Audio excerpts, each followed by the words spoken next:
Hello guys, 11 দুগুণে 22। আপনারা দেখতে পাচ্ছেন এখানে কি তৈরি হচ্ছে। আমার মা বানাচ্ছিল। এই যে শুনে নিন কি বানাচ্ছে।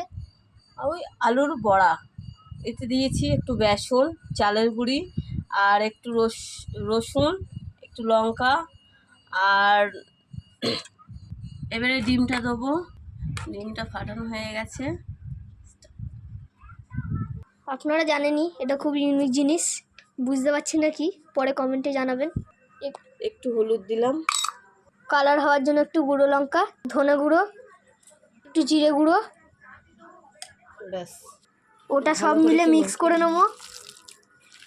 কড়াইটা বসিয়ে নিলাম। এবার তেল দিয়ে দেবো, সরষের তেল।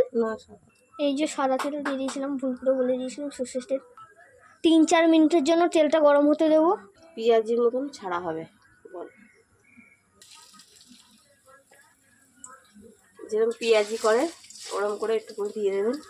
একটু হালকা আঁচে করবেন, নাহলে ইয়ে হয়ে যাবে, পুড়ে যাবে, সেদ্ধ হবে না আলুটা। এভাবে সব কটা দিয়ে দেবো আস্তে আস্তে করে। কিছুক্ষণের জন্য ঢেকে দেবো, একটু একটু উল্টে পাল্টে নেব। এরকম করে লাল লাল করে ভেজে নেবেন। তুলে আমার শ্বশুরকে দিলাম গরম গরম দুটো, দেখুক খেয়ে কেমন লাগছে। আপনারাও ঘরে বানিয়ে একটু খেয়ে দেখবেন কেমন লাগে। আমি প্রথমবার বানালাম, কমেন্টে জানাবেন কেমন হয়েছে।